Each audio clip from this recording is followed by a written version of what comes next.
Chapter 1. It was not a good beginning. In the 1830s, every English town had a workhouse. This was a place where poor people lived. They had no jobs, so the government gave them a place to work and sleep and food to eat. These were not nice places. The government did not want people to become lazy, so they made the workhouses as uncomfortable as possible. They gave the poor people uniforms to wear, as they did to prisoners. The food was terrible. The rooms were in bad condition. Many people got sick and died there. Nobody wanted to live there. Oliver was born in a workhouse. Nobody knew who his father was, and his mother died as soon as Oliver was born. It was not a good beginning. Nobody knew Oliver's mother's name. Nobody even knew where she came from. Somebody found her lying in the street the day before Oliver's birth and brought her to the workhouse. They knew that she came from far away because her feet were bleeding after her long walk. After Oliver was born, the doctor put on his hat and went home to have dinner. "Don't call me if the boy is sick," he told the nurse. "He probably will be sick, but just give him some gruel to eat." The nurse wrapped Oliver in a piece of cloth. Oliver cried. He cried loudly, but he should have cried even louder. Oliver spent the first 9 years of his life with Mrs. Mann. The government paid Mrs. Mann to look after children like Oliver. She looked after about 20 or 30 children like him. She knew exactly what the children needed, but she also knew exactly what she needed. As a result, she spent most of the money on herself. The children were always hungry and sometimes they starved to death. Sometimes one would fall in the fire while Mrs. Mann was not looking or die of cold in the winter. Somehow, Oliver stayed alive. On his 9th birthday, Oliver was small, thin, and pale. He and 2 other boys told Mrs. Mann that they were hungry. Mrs. Mann said they were not hungry. She hit them and locked all 3 of them in the cellar. This was their punishment for complaining. When Mrs. Mann looked out of the window, she was surprised to see the beadle at the gate, trying to get in. The beadle was an officer from the government. He thought he was an important officer. He was very fat, but he had a beautiful uniform, which made him feel even more important. When Mrs. Mann saw him, she quickly told her helper to get the 3 boys out of the cellar and clean their faces and hands. She pretended she was very pleased to see the beadle, whose name was Mr. Bumble, and gave him a glass of gin to drink. Mr. Bumble told Mrs. Mann that he was going to take Oliver away because he was now 9 years old. "We have never been able to find out anything about his father or mother," he said. "We don't even know their names. Oliver will work in the workhouse and earn his gruel." Mrs. Mann was surprised that nobody knew who Oliver's parents were and wondered how he got a name. "I gave it to him," said the beadle. "I made it up myself." Mrs. Mann brought Oliver to the beadle. "Would you like to come with me, Oliver?" asked Mr. Bumble. Oliver would like to go anywhere with anyone if it meant getting away from Mrs. Mann, but he didn't say that. He knew he had to pretend that he loved Mrs. Mann, so he cried. It was not difficult to cry because he was so hungry and sad. Mr. Bumble let him out of the house, and poor Oliver cried even more because he really was sad to leave the other children. They were his only friends. When they arrived at the workhouse, the beadle discovered that the board of the workhouse was meeting. They wanted to see Oliver and speak to him. Oliver did not know what the board was and didn't dare to ask. He was afraid. Mr. Bumble hit him with his stick to hurry him up and took him to the boardroom. There, Oliver found 8 or 10 fat gentlemen sitting around a large table. One of the chairs was higher than the others, and the man in it was fatter than the others. "What's your name, boy?" asked the fat gentleman. Oliver was frightened and spoke very quietly. Mr. Bumble hit him again, and this made him cry, although it was not a very hard hit. The fat man told him that he was an orphan. "What's that?" asked Oliver. "It means you have no father or mother," said the fat man. "It means that other people like us are paying for your food and clothes. I hope you are thankful." "Why are you crying?" asked one of the other gentlemen. Oliver could not answer. "We are going to educate you and teach you to work," said the fat man. "Tomorrow morning at 6 o'clock, you will begin to pick oakum." Oliver didn't know what this was, but he soon found out. He had to pull old ropes apart. People in jail or in workhouses often did this hard and boring work. That night, he cried in his hard bed until he fell asleep. The board, meanwhile, decided that people in workhouses were getting too much food. They thought too many people wanted to be in the workhouses to get food. They decided to give them less food, so that they would leave the workhouse and find jobs. Many people died of hunger, but the board was happy. Giving the people less food saved money. Having fewer people in the workhouse saved even more money. The boys in the workhouse had their meals in a large stone hall. They each had a small bowl and a spoon. They brought their bowl to the front of the hall, and the master filled it with gruel. They brought their bowls back to the table and sat down to eat the gruel. The bowls never had to be washed because the boys ate the gruel until there was not one drop left. Then they licked their fingers to get any gruel that might be on them. They also licked their spoons clean, but they were still hungry. After 3 months, one of the bigger boys said to the others that he was so hungry he might eat one of the smaller boys. They were all afraid of him and decided to ask the master for more gruel. Who would dare to ask? They chose Oliver. The next day, after they ate their gruel and were still hungry, Oliver went to the master. "Please, sir, I want some more," he said. The master could not believe his ears. Oliver had to say it again. The master hit him and called for the beadle. The beadle went to the board to tell them what had happened. Oliver Twist had asked for more. The board could not believe their ears either. The beadle had to say it again. The board decided that Oliver was too much trouble. He was sure to end up in jail. They put him in a cold, dark room by himself and would not allow the other boys to talk to him. At mealtimes, they brought Oliver to the dining hall and hit him there in front of the other boys. This would show them what happened to boys who asked for more. The board put a notice on the gate of the workhouse. The notice said that they would give £5 to anyone who would take Oliver as an apprentice for a job. The first person to ask about Oliver was a chimney sweep who owed his landlord £5. Being a chimney sweep was a dangerous job, and many boys died. The board agreed to give the sweep £3, and he agreed to take Oliver. The board took Oliver to the judge, who had to sign the contract. The contract would last for 7 years. The judge saw that Oliver was very afraid of the chimney sweep. He refused to sign the papers. He ordered the board to take Oliver back to the workhouse and look after him. The next person to ask for Oliver was the undertaker, whose name was Mr. Sowerberry. This time the board gave Oliver to the undertaker on trial. They did not need the judge's agreement for that. The beadle took Oliver to the undertaker's house. Mr. Sowerberry called his wife to look at the boy. She thought Oliver was small and useless and sent him to the kitchen. The undertaker's dog had left some food in its bowl, and this became Oliver's dinner. When he had eaten it all, Mrs. Sowerberry took him to his bed, which was in a room full of coffins.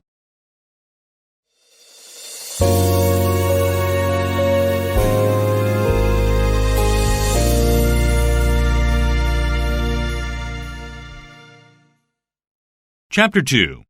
It was a long way. Oliver felt very afraid and alone when he got into his bed in the room of coffins. He wished that his bed was a coffin and he could sleep forever. Then he would never be hungry again. He got into his bed and slept. In the morning he woke up because someone was kicking the door and shouting. He got up to open the door. The shouter was Noah Claypole, a boy who was a few years older than Oliver and much bigger. He made fun of Oliver and hit him for being lazy. Noah was a charity boy. This meant that he was very poor and went to a charity school for poor children. Everybody made fun of Noah because his parents were poor. Oliver was even poorer. Noah was happy to have somebody poor to tease. He told Oliver what to do, and did nothing himself. He laughed at Oliver all the time. His friend Charlotte, who worked in the kitchen, laughed at Oliver too. Oliver had to help make the coffins. When he had been there about a month, Mr. Sowerberry began to take him along to funerals. Poor people in England often starved to death in those days, and Oliver saw some really terrible things. Some of the people lived in dirty houses with dirty clothes and no food. There was no medicine for people who had no money, so they just got sick and died. One man went out to beg for food for his starving wife. Begging was against the law, and he was put in jail. When he came out, his wife was very sick, and a few days later she died. Oliver did not like the funerals. Noah Claypole was annoyed because Mr. Sowerberry took Oliver to the funerals. He began to tease Oliver more and more. One day, he said some bad things about Oliver's mother. Oliver got very angry and hit Noah. He was not afraid, even though Noah was much bigger than he. Noah fell down and began to cry. He shouted for help. Charlotte came into the room and saw Noah on the ground. She screamed and hit Oliver with her fist. Mrs. Sowerberry came in and saw Charlotte hitting Oliver. "He was trying to murder Noah!" shouted Charlotte. Mrs. Sowerberry held on to Oliver so that Charlotte could hit him more easily. Then Noah got up and started to hit Oliver too. Mrs. Sowerberry held on to Oliver with one hand and scratched his face with the other. They dragged Oliver to the cellar and locked him in. Mr. Sowerberry was not home, and they didn't know what to do next. Oliver kicked at the cellar door, and Mrs. Sowerberry began to cry and ordered Noah to run to Mr. Bumble and ask him to come. Noah ran as fast as he could. Mr. Bumble was talking to a member of the board. Noah told them that Oliver tried to murder him, then Charlotte, and then Mrs. Sowerberry. He could hardly breathe, and he held different parts of his body to show how hurt he was. "He said he wanted to kill the master too," gasped Noah. "I always said that he would end up in jail," said the member of the board. "Perhaps they'll even hang him." He told Mr. Bumble to flog Oliver. "Make sure you do a good job," he said, as Noah and Mr. Bumble hurried toward the undertaker's house. Mr. Bumble spoke to Oliver through the cellar door. "Do you know who this is?" he asked. "Yes," said Oliver. "Aren't you afraid?" asked the beetle. "No," said Oliver, and began to kick the door again. Mr. Bumble was very surprised. People were always afraid of him. Mrs. Sowerberry thought Oliver must be mad. "No," said the beetle. "It is meat. You gave him too much good food, and now he thinks he is someone. I think we should keep him in the cellar for a few days. We will take him out and flog him when he is quieter." Mr. Sowerberry came home and heard what happened. He dragged Oliver out of the cellar and hit him. Oliver told him that Noah had said bad things about his mother. Mrs. Sowerberry said that Noah only told the truth. Oliver called Mrs. Sowerberry a liar, and she started to cry. Mr. Sowerberry hit Oliver again and locked him in the kitchen, where he stayed for the rest of the day until bedtime. Oliver did not sleep that night. He wrapped his clothes in a piece of cloth. He had a shirt and 2 pairs of stockings. He also had a piece of bread and 1 penny that Mr. Sowerberry gave him a long time ago. That was all he had. Very early the next morning, he looked outside. It was just beginning to get light. He picked up his small bundle, opened the door, and went out. He looked to the right and to the left. He began to walk. He walked quickly. He came to a path. This led him past Mrs. Mann's house. As he passed the house, he saw one of his old friends, Dick, in the garden. Nobody else was up yet, and the 2 friends said goodbye. Dick told Oliver that the doctor said he would not live much longer. Oliver was sad. He told Dick that he would get better. At 8 o'clock that morning, Oliver sat down to rest.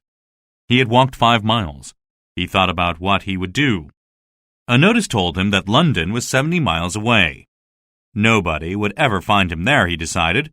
He began to walk. It was a long way. He walked 20 miles that day. The only food he had was his piece of bread. He got some water from houses along the way. He slept outside that night and woke up very cold and stiff. He used his penny to buy some bread and walked on. He walked only 12 miles that day. His feet and legs hurt. He slept outside again. The next morning, he could hardly crawl. He begged for money and food, but very few people would give him anything. One man gave him some bread and cheese, and an old woman gave him some food and spoke kindly to him. He went on like this for 7 days. Early on the 7th day, he limped into a town called Barnet. His feet were bleeding, and he was very dirty and tired. He sat down to rest. The people in Barnet began to wake up and walk along the street. Nobody took any notice of Oliver. But after a while, he saw a boy of about his own age looking at him. He looked at the boy. The boy said hello. This boy was not poor like Oliver. He wasn't rich either. He was dressed very strangely, thought Oliver. The boy asked Oliver what he was doing. Oliver told him he was hungry and tired. "I've walked a long way," he said. "I've been walking for 7 days." The other boy took him to a shop and bought him some food and drink, and they had a meal together. "Going to London?" asked the boy. "Yes," answered Oliver. "Got a place to stay?" "No." "Any money?" "No." "Don't worry," said the boy. "Come with me. I know someone who will give you a place to sleep."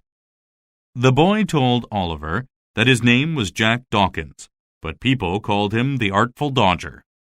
Oliver didn't know what it meant, but went with him anyway, and they walked to London together. The Dodger led him through the streets. The houses on the streets were old and broken, and the streets were dirty and muddy.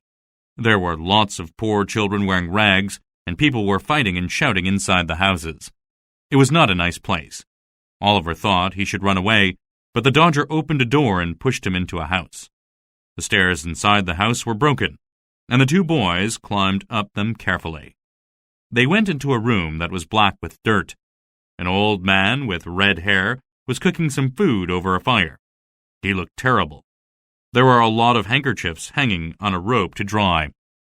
4 or 5 boys sat around a table, talking and drinking.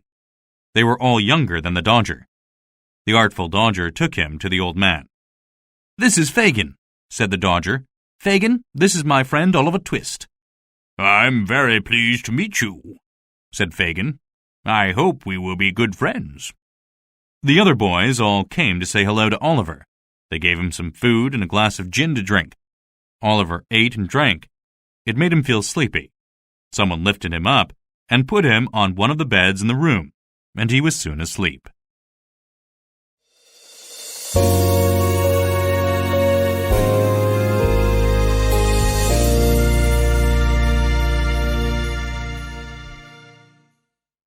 Chapter 3.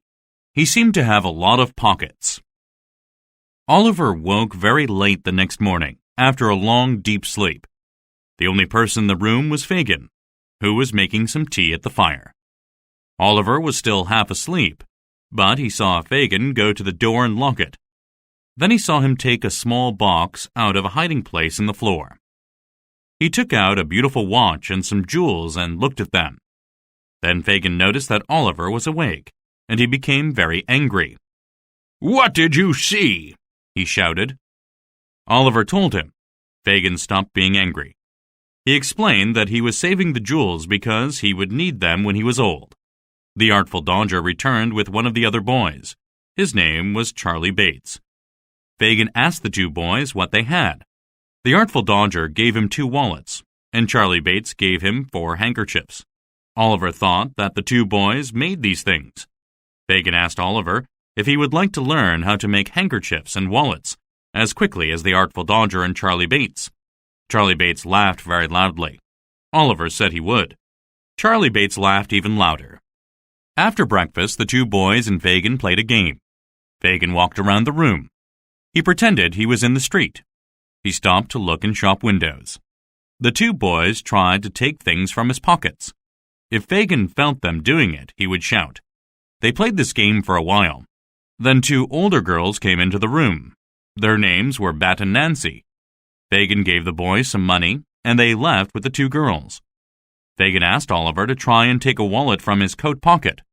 Oliver copied what the Artful Dodger did. Fagin was very pleased. He told Oliver to always do what the Artful Dodger told him to do, and one day he would be a great man. Then he showed Oliver how to take the sewn initials out of handkerchiefs. Oliver did this for many days. The boys kept bringing more handkerchiefs. Fagin and the boys played the same game every morning when the boys returned with the wallets and handkerchiefs. Sometimes the boys came back with nothing. When that happened, Fagin was angry and would not allow them to have dinner. Oliver asked to go out with the boys, and one day, at last, Fagin agreed. There were no handkerchiefs to fix, and Fagin said Oliver could go out with the Artful Dodger and Charlie Bates. They walked along the streets, but the boys did not hurry. Oliver was surprised when he saw Charlie Bates take apples and oranges from the shops along the way and put them into his pockets. He seemed to have a lot of pockets. Oliver didn't like it, and was about to go back to Fagin when the Artful Dodger suddenly stopped and put his finger in front of his mouth. "What's wrong?" asked Oliver. "Can you see that old man at the bookshop?" asked the Artful Dodger. Oliver saw an elderly gentleman standing outside the bookshop. He was reading a book. "He'll do," said the Artful Dodger. Charlie Bates agreed, and the two boys began to walk toward the man. Oliver walked behind them. He didn't know what to do. Then he saw the Artful Dodger put his hand in the gentleman's pocket, take out a handkerchief, and give it to Charlie Bates. The two boys ran around the corner as quickly as they could. Suddenly, Oliver understood everything. He understood about the handkerchiefs in the room, the games that Fagin played with the boys, and the jewels in the box. He turned and ran. The old gentleman noticed that his handkerchief was not in his pocket. He saw Oliver running away. "Stop, thief!" he shouted and began to run after Oliver. Everyone stopped to look. Other people began to shout too. The Artful Dodger and Charlie Bates also began to shout and run after Oliver. "Stop, thief!" they shouted. Oliver ran as fast as he could, but it was not fast enough. A man caught him. The two boys disappeared. The old gentleman came running up. "I'm not sure that he took it," he said. It was too late. A police officer took Oliver to the judge. The judge was an irritable man who shouted at the old gentleman and also at Oliver. "What is your name?" he shouted at Oliver. Oliver couldn't speak, so a court officer told the judge his name was Tom White. The judge asked some other questions, but Oliver could not make a noise. He felt very sick. The judge said Oliver had to work hard in jail for 3 months. Before they could take him away, however, Oliver fainted, and somebody carried him out. Another gentleman came into the court and told the judge that he was the bookseller, and that he saw 2 other boys take the handkerchief. He knew that Oliver did not take it. The judge agreed and said Oliver was allowed to leave. The man who was reading outside the bookshop was Mr. Brownlow. He left the court and found Oliver lying on his back in the street, hardly able to breathe. Mr. Brownlow called a carriage and took Oliver to his own house. Oliver was sick for many days. He did not know what was happening around him. He could not speak or eat, and hardly drank. The servants in Mr. Brownlow's house looked after Oliver. One day, finally, he spoke. "Where am I?" he asked. Immediately, a woman came to his bed. She was very kind and told him he must be quiet, or he would be sick again. She told him that her name was Mrs. Bedwin, and she would look after him. A little while later, a doctor came to see Oliver. "You must be hungry," said the doctor. "No," said Oliver. "He's not hungry," said the doctor.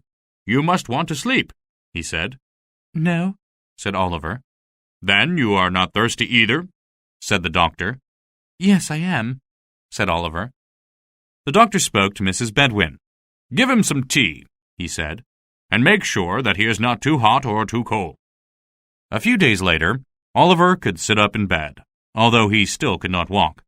Mrs. Bedwin took him downstairs to her room and sat him by the fire. She gave him some food. He thought it was the best food he had ever eaten. Oliver saw a picture on the wall and could not stop looking at it. It was a picture of a pretty lady, and Oliver thought that she wanted to speak to him. When he told Mrs. Bedwin this, she moved his chair so that he could not see it. Oliver asked her who it was, but Mrs. Bedwin did not know. Then Mr. Brownlow came in to see him. Poor boy, he said when he saw Oliver. "Have you given him some food, Mrs. Bedwin?" he asked. Mrs. Bedwin told him she had. "Did you like the food, Tom?" asked Mr. Brownlow. "Yes, I did. But my name is not Tom. It is Oliver Twist." "Why did you tell the judge your name was Tom White?" asked Mr. Brownlow. "I didn't tell him that," answered Oliver. "Are you angry with me?" he asked. "No, no," said Mr. Brownlow. Then he exclaimed, "What's this? Mrs. Bedwin, look at this." He pointed at the picture above Oliver's head. Oliver was a copy of the lady in the picture. The head, the eyes, the nose, and the mouth were exactly the same. Oliver did not know why Mr. Brownlow was so surprised because the exclamation made him faint again. The Artful Dodger and Charlie Bates made sure that the police did not catch them. Then they ran back toward Fagin's house. They were almost there when Charlie Bates began to laugh. "What's funny?" asked the Artful Dodger. "It was so funny to see him run," said Charlie Bates. "And we were running after him shouting, 'Stop thief!' It was very funny." The Artful Dodger did not laugh.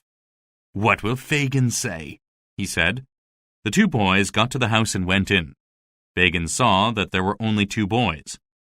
"Where's the third one?" he wondered.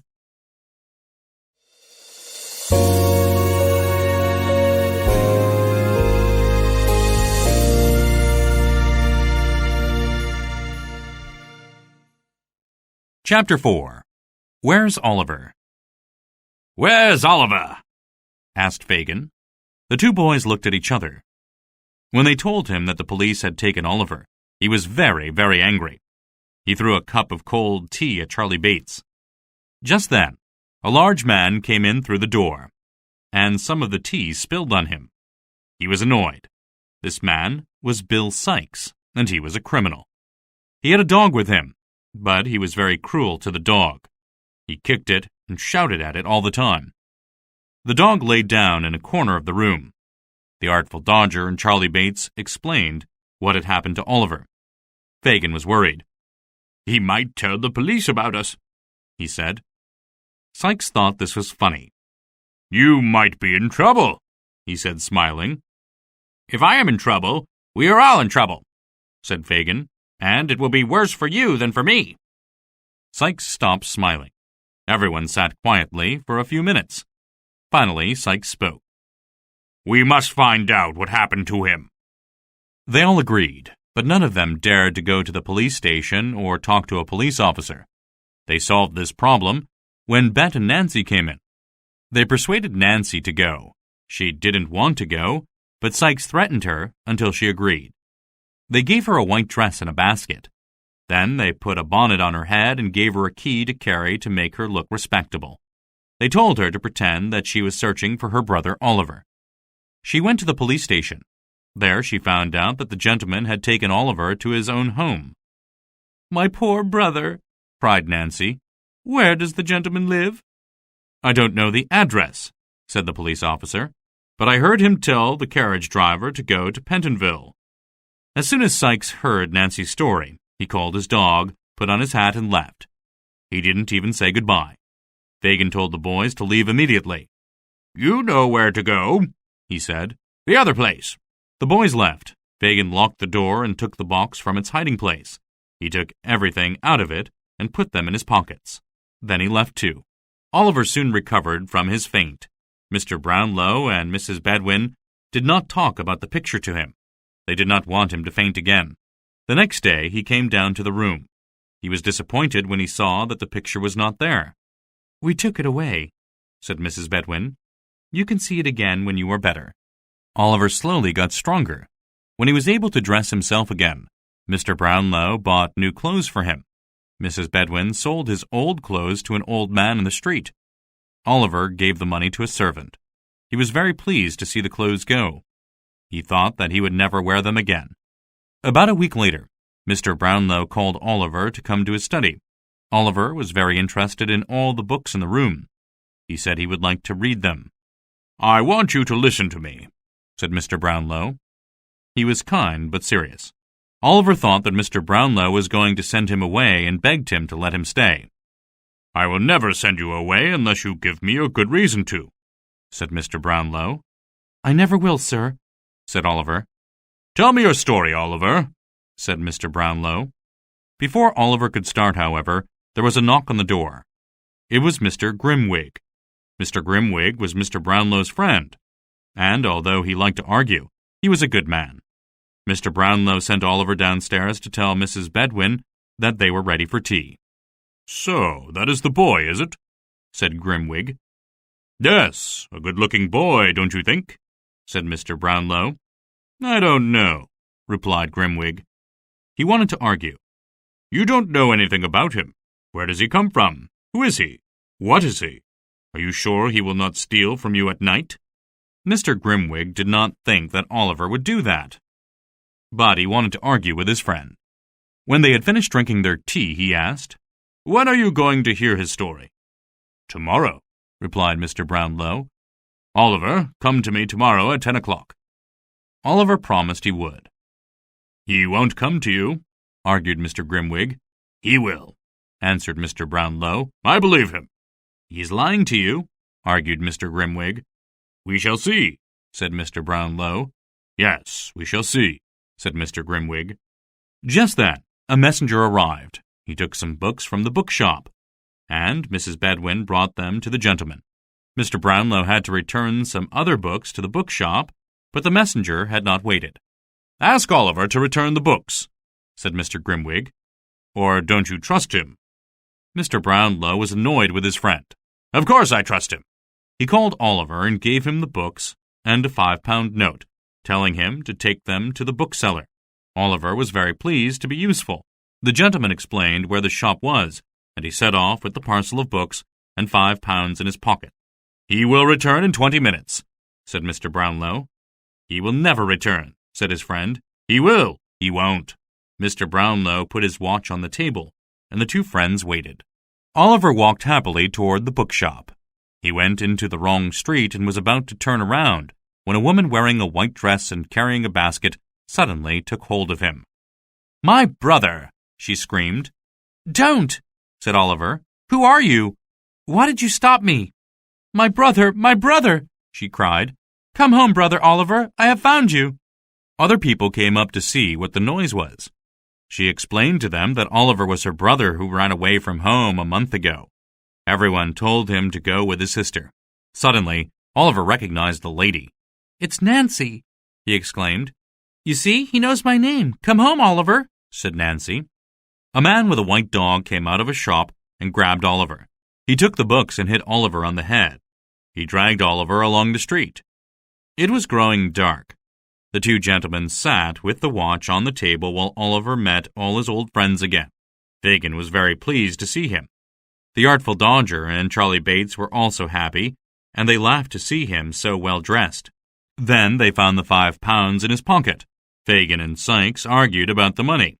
Sykes said he would take Oliver back if Fagin didn't let him have the money.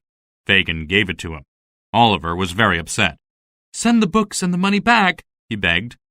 "He will think I stole them. Keep me, but send the books back." "That's right," said Fagin, smiling. "They will think you stole them. It couldn't be better." Oliver tried to escape and ran out through the door, but they quickly caught him. Fagin was going to hit Oliver with a stick, but Nancy stopped him. She took the stick and threw it in the fire. She was very angry and said that she was sorry that she had caught Oliver. Sykes and Fagin argued with her. Finally, she fainted, and they put her in a bed.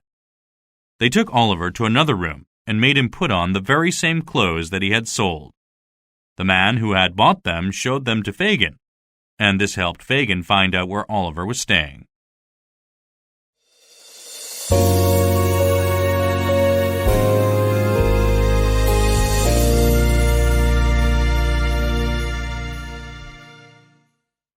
Chapter 5. You Cannot Help Yourself. Mr. Bumble went to visit Mrs. Mann. He told her that he was going to London. He felt very important. The board chose him to go. He had to speak to a judge about 2 of the poor people in the workhouse. He felt even more important than usual. "How are the children?" he asked. 2 children died last week," replied Mrs. Mann. "And little Dick is still sick. The others are well." Mr. Bumble called Dick and told him to get better and stop being lazy. Dick said he wanted to write a letter to Oliver. He wanted to tell him how often he thought of him walking in the dark with nobody to help him. "What a bad boy you are," said Mrs. Mann. "What a bad boy Oliver is," said the beetle. Dick was locked in the cellar, and Mr. Bumble went back to the workhouse. The next day, he went to London in a carriage. When he arrived, he had a meal and then sat down to read the paper. The first thing he saw in the paper was this: £5 reward. A young boy named Oliver Twist disappeared from his home in Pentonville last Thursday. Someone may have taken him, or he may have run away. I will give £5 to anyone who can tell me where he is, or tell me anything about his life. The notice ended with Mr. Brownlow's name and address. Mr. Bumble read this notice 3 times and went straight to the address in Pentonville. Mrs. Bedwin was very pleased to see him, and took him straight to Mr. Brownlow in his study. Mr. Grimwig was there too.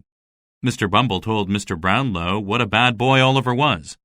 His parents were criminals. He was never happy with what he had, and he ran away after trying to murder a man who was kind to him. Mr. Brownlow was very upset when he heard this news. Even Mr. Grimwig was not happy to hear it. Mr. Brownlow gave the beetle £5. Then he called Mrs. Bedwin and told her what the beetle said.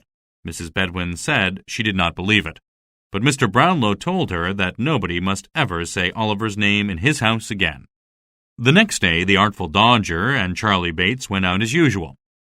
Fagin reminded Oliver that he took care of him when he arrived in London. "Don't be ungrateful," he said. "Don't try to run away." He told Oliver about a boy who tried to run away before. He told the police something about this boy.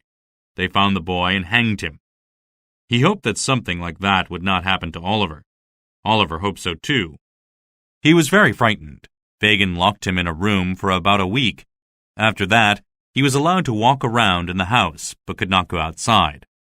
It was a very dirty house, though it had once been grand. Oliver was very lonely. One afternoon, the Artful Dodger made Oliver clean his shoes. While Oliver was busy, the Artful Dodger and Charlie Bates began to talk about their lives as thieves. "Why don't you become one of us?" the Artful Dodger asked Oliver. Oliver said he didn't like it. They laughed at him, and the Artful Dodger offered him some money. Oliver refused to take it. "If you don't steal handkerchiefs and watches," said the Artful Dodger, "somebody else will.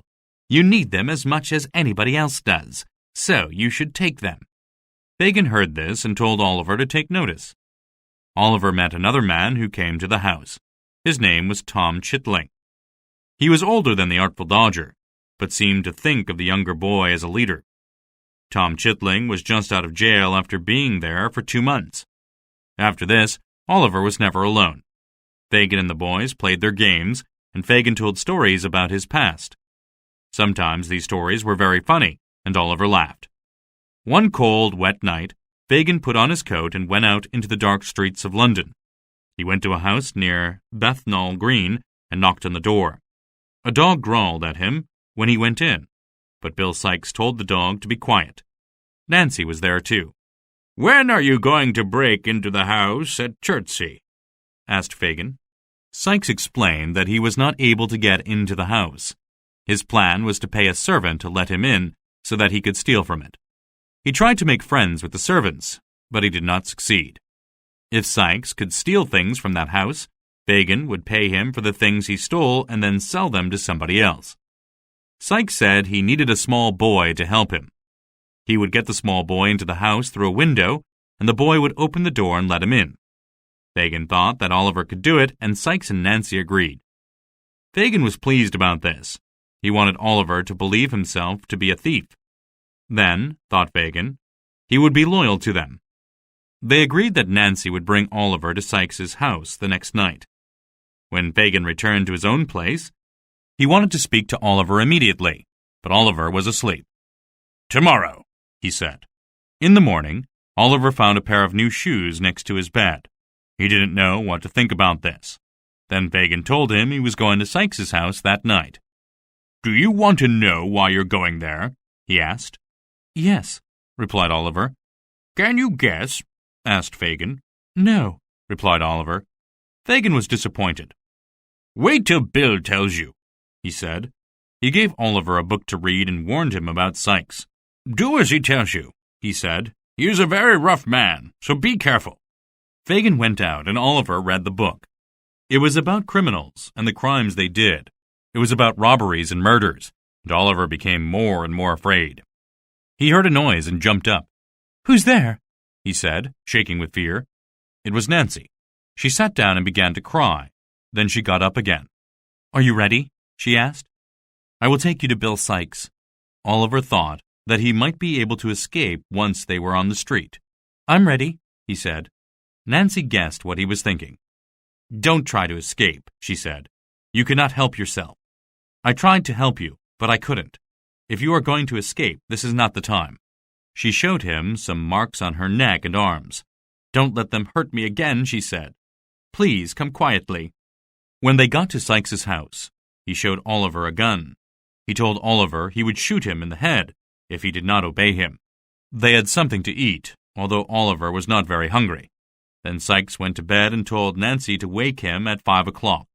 Oliver lay down too, but stayed awake for a long time before he fell asleep. When he woke up, they had some breakfast, and Sikes took Oliver outside. He made sure Oliver knew that the gun was still in his pocket.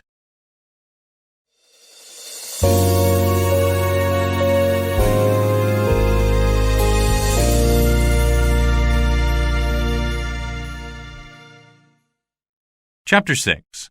They went quietly. It was a very cold, gray morning. It was windy, the clouds looked stormy, and it was raining hard. It was dark. There was just enough light to see the pools of water on the road. There were no other people on the streets. Everything was quiet and empty. They walked for several hours, and the day became lighter. They began to see people on the roads and horses pulling carts against the rain and wind. Some of the shops began to open. More and more people came onto the streets as the day grew older. It was still not very light, but it would become no lighter that day. Sikes and Oliver walked to Smithfield, where there was a market. Oliver was amazed by the things he saw and heard there. It was very dirty and smelly and noisy. There were pigs, sheep, cows, horses, and dogs. There were butchers and farmers. There were boys and thieves. The animals made noises, and the men shouted and argued. Oliver had never seen anything like it. Sikes saw some friends and said hello to them, but he did not stop. He kept on walking quickly through the market, dragging Oliver with him. They walked on until they got to Hyde Park. Sikes saw a cart going past them and asked the driver for a ride. They passed through several towns, and then they got off the cart and began to walk again. Oliver wondered where they were going. They came to Hampton and stayed there for a few hours before having lunch in a hotel. They stayed in the hotel all afternoon, and Oliver fell asleep. Sikes bought some beer for a driver who was drinking there and asked for a ride to Halliford.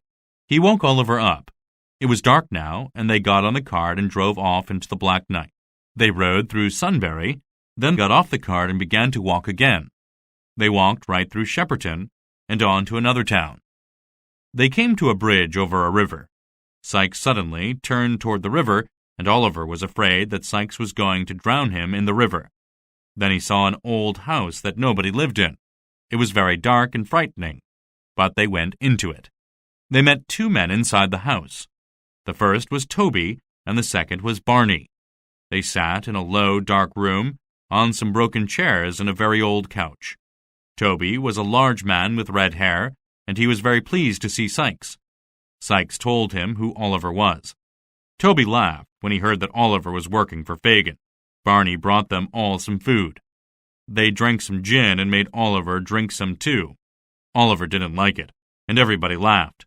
Then they slept for a few hours before Toby jumped up. "It's 1:30, he said. "Time to get ready." The men dressed in dark clothes. They got some guns and other things and put them in their pockets. Oliver didn't know what they were doing. Sikes and Toby held on to Oliver, and they went out into the street, leaving Barney behind. It was very, very dark. The air was wet with fog, and Oliver's hair was half frozen in the cold. They walked to a small town called Chertsey. They saw nobody.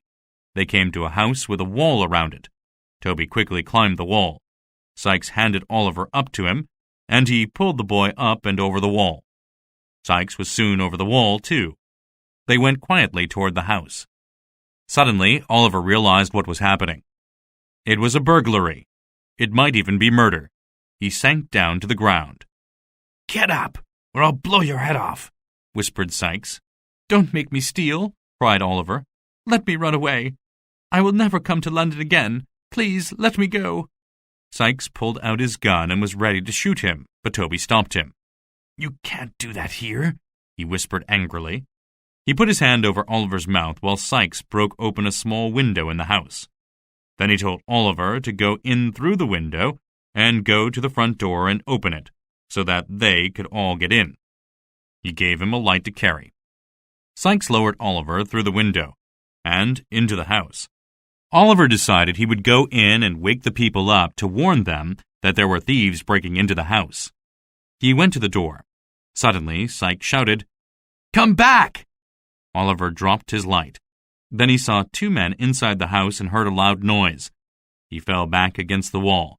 Sikes shot at the two men, who ran further into the house. Sikes dragged Oliver out of the window. Oliver was bleeding. He felt people carrying him, and then he fainted.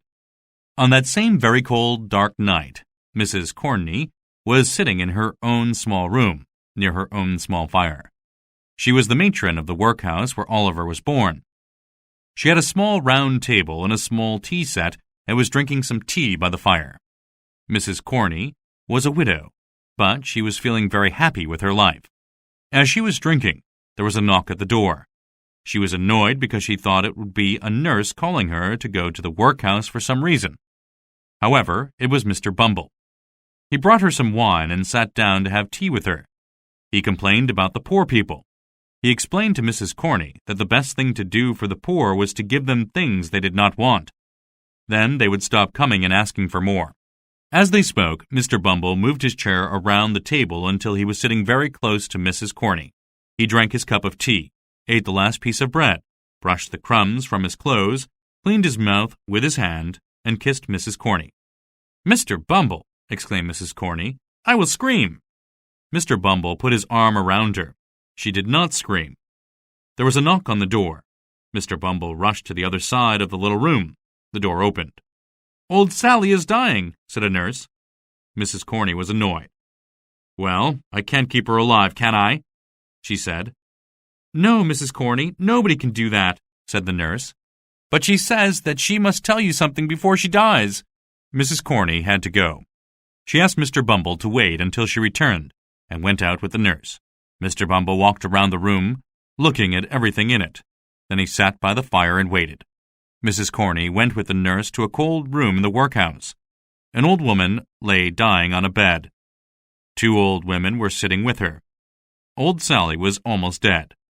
Mrs. Corney waited for her to speak, but old Sally was asleep. As Mrs. Corney was about to leave, Sally suddenly woke. She told the other women to leave. Then she told Mrs. Corney her secret. "In this room, I once nursed a very pretty young lady. She came to the workhouse with bleeding feet and had a baby the next day. Then she died. I robbed her. I stole the only thing she had. It was gold. Before she died, she took it from around her neck and asked me to look after it. She said that her baby could use it to discover her name one day." "Who was the baby?" asked Mrs. Corney. "They called him Oliver," said old Sally. "He grew to look just like his mother." Before she could say any more, old Sally died.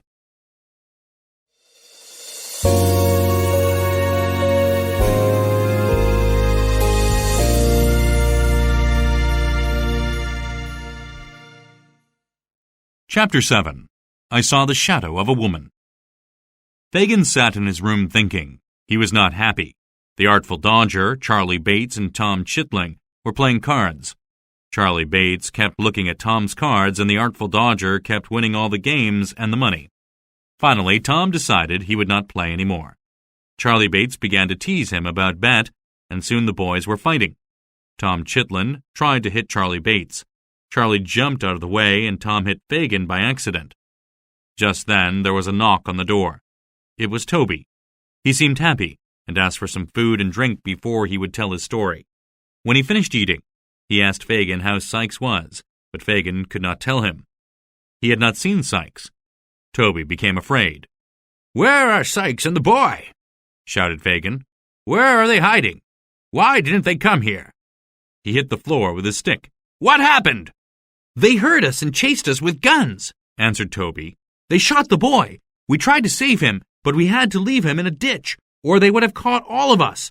I don't know if he is alive or dead." Fagin screamed. He put his hands in his hair and rushed out of the room and out of the house. A horse almost knocked him over because he did not look where he was going.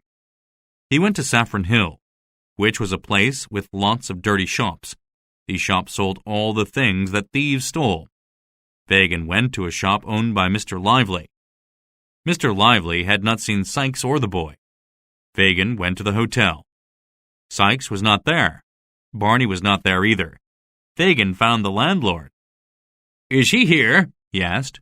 "Do you mean Monks?" asked the landlord. "Hush, yes," replied Fagin. "He'll be here soon," said the landlord, "if you wait 10 minutes. But Fagin didn't want to wait. "Tell him he must come to me tonight or tomorrow," he said. He went out and took a carriage to Sykes's home. Sykes was not there, but Nancy was. Nancy was not happy to see him. She did not know where Bill Sykes and the boy were. "I hope the boy is dead," she said, "so that we cannot hurt him any more." Fagin was surprised. "If Sykes comes back here and does not bring me the boy, you should murder him yourself before I do," he exclaimed. It was Nancy's turn to be surprised. "That boy is worth hundreds of pounds to me," said Fagin, "and there is someone who can—" He stopped. He had said more than he wanted to say. He hoped Nancy had not heard. He asked her about it. He thought she had not understood him. He left her there and returned home. Monks was there waiting for him. Fagin allowed him to come in, and they talked together very quietly for about 15 minutes. "You should have kept him here," said Monks. "You could have made him into a little thief. You've done it many times before." "It was not that easy," replied Fagin. "He was not afraid.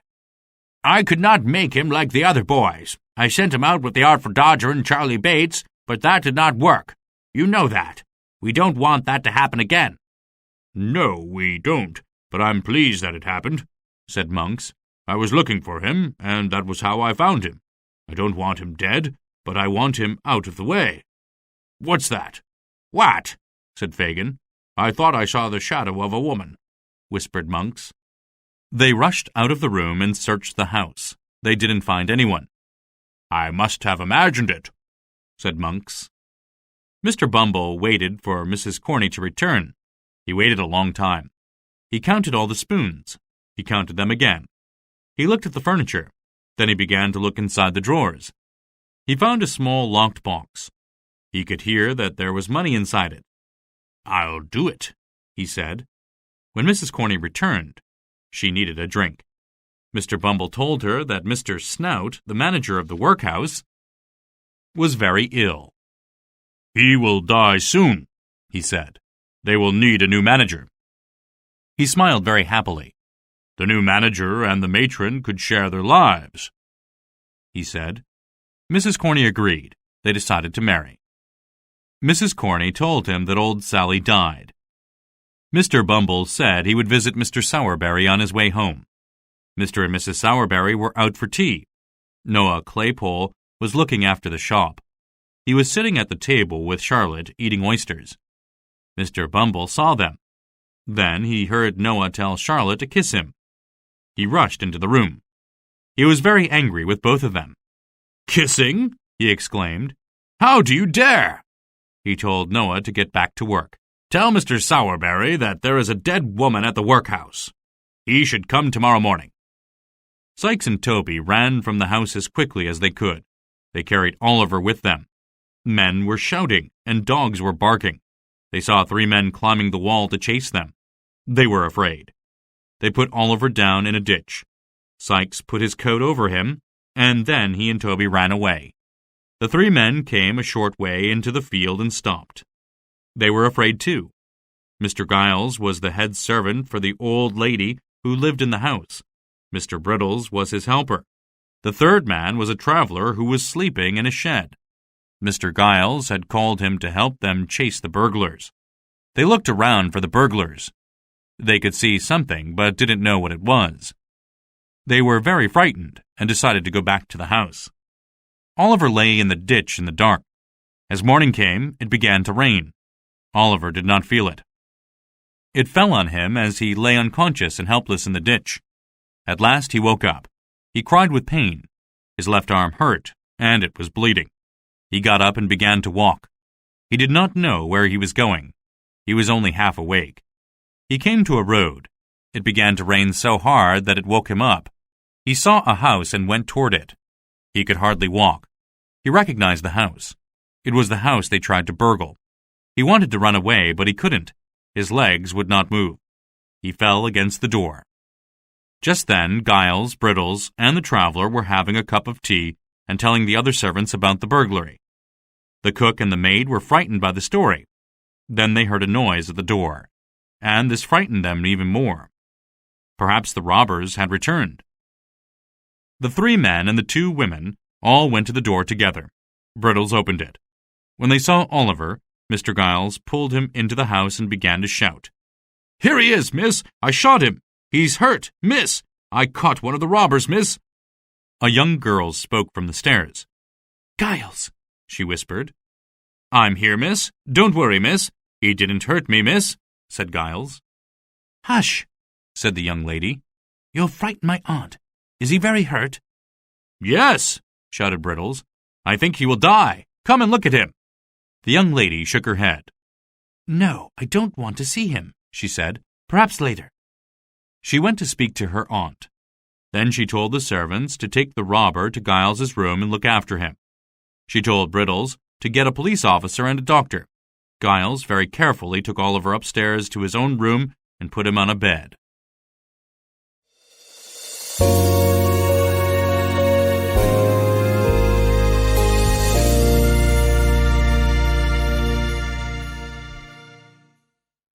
Chapter 8. The house was empty. The young lady and her aunt sat down for breakfast. The young lady was about 17 years old, and she was very pretty. Her name was Rose. Giles brought the food to them. Suddenly, a very fat man arrived in a carriage. He jumped out and ran to the front door. He came in and talked to the 2 ladies at breakfast. "My dear Mrs. Maylie," he exclaimed, "you are lucky to be alive. They might have shot you." This was the doctor, whose name was Mr. Losberne. He asked the 2 ladies if they were hurt. They told him they were not hurt, but that Giles had shot one of the burglars. They wanted him to examine the burglar. He went to look at Oliver. He stayed with him for a long time. When he returned to the ladies, he asked if they had seen the burglar. They hadn't. He said that they need not be afraid of him. He took them to the room where Oliver lay asleep. The 2 ladies expected to see a rough, dirty man, and were surprised that the burglar was only a little boy. Giles had not told them he had shot a boy. When they looked at him, they could not believe that Oliver was a burglar. "He is too young to be a criminal," said Rose. A police officer was waiting to talk to him, but they wanted to save Oliver from the police and from jail. They asked the doctor what to do. The doctor was a good man. He thought about how he could help his 2 friends. "Let him rest now," he said, "and I will talk to him when he is a little stronger." That evening he talked to Oliver. Oliver told him his story. The doctor believed that Oliver was telling the truth. He decided to help him. He called Giles and Brittles. "Are you sure that this is the boy you shot?" he asked angrily. Giles and Brittles were worried. They looked at each other and at the police officer. They didn't answer. The doctor asked them again. They still did not answer. They did not dare. Then they heard a noise at the door. "It's the police from London," said Brittles. "We sent for them this morning." Brittles was right. 2 men came into the house. Mr. Blathers was large and about 50 years old. Mr. Duff was younger and taller, and he had red hair. Mr. Losberne told them the story of the burglary. The 2 police officers talked to each other. "These burglars were from the city," they said. "People who live near here are not clever enough to do that." Then they asked about the boy. "Don't worry about him," said the doctor. "One of the servants thought he might have been in the burglary, but he wasn't. It's nonsense." He took the police officers to see the window that the burglars had broken, and the room where Giles shot the boy. Then he took them to the garden and to the wall so that they could look at everything. After that, the police officers talked to Giles and Brittles. They told their story 6 times, and each time it was different. Then the officers talked to each other for a long time. Mr. Losberne was anxious. He thought that the police officers would not believe Oliver. They would take him to the judge, and Oliver would be put in jail. Mrs. Maylie and Rose were anxious too. The police officers wanted to talk to Oliver immediately, but Mrs. Maylie and Rose gave them a drink and spoke to them. The police officers told them about another burglary. The robbers were never caught. The 2 officers disagreed about who did it. Mr. Blathers said it was Conky Chickweed, and Mr. Duff thought it was Family Pet. Then they told a funny story about Conky Chickweed. He once told everybody that someone stole his money. Everybody felt sorry for him and gave him money. Then they found out that he took the money himself. The 2 police officers from London thought this was a very funny story and laughed at it. While the 2 officers were drinking and talking, the doctor was busy in another room. When he returned, he took the 2 officers to see Oliver. Oliver looked worse. Mr. Losberne told them that this boy was hurt in an accident. "He came here for help," he said, "but the servants thought he was a burglar and did not look after him." "Are you sure it was the boy who broke into the house?" Mr. Blathers asked Giles. "I can't be sure now," answered Giles. "It was very dark, and there was a lot of noise. I thought it was him, but now I think it was not." The doctor told them they should let Oliver rest and talk to Brittles in the next room. Brittles told them a different story about the shooting. He did not know if it was the same boy. The 2 officers went to look at the guns that Giles and Brittles had used. The guns were not loaded. Everybody was surprised except the doctor. Giles was very happy. "I didn't shoot anyone!" he exclaimed. The 2 police officers from London decided that Oliver could not be the boy who broke into the house. As they left, they were still arguing about Conky Chickweed and Family Pet. Oliver was sick for many weeks. His arm was broken, and he had a bad fever from being out in the rain on the night of the burglary. As he improved, he was very thankful to the 2 ladies and the doctor who looked after him. They promised that they would keep him with them, and Oliver was very happy. The doctor promised that he would take him to see Mr. Brownlow when he was strong enough. This made Oliver even happier. He wanted to tell Mr. Brownlow what happened to the books and the money. He did not want Mr. Brownlow to think he was a thief. One day, Mr. Losberne said Oliver was well enough. He put Oliver in a carriage and started out on the road to London. When they arrived at Mr. Brownlow's house, it was empty. Nobody was there. They asked the neighbor. He told them that Mr. Brownlow and his housekeeper, as well as Mr. Brownlow's friend, had gone to the West Indies 6 weeks ago. Oliver wanted to go to the bookshop, but Mr. Losberne decided to go home. Oliver was very sad. Mr. Brownlow might never know that he was not a thief. For the next 3 months, Mrs. Maylie and Rose lived in a house in the hills. They took Oliver with them. There he grew much stronger. He had a teacher every day and learned about gardens and animals. It was spring. He picked flowers for his 2 friends. He read books. He listened to the birds. He heard Rose playing the piano and singing. He thought it was beautiful. He went for walks. He ate fresh food. It was a wonderful time for him, as well as for the 2 ladies.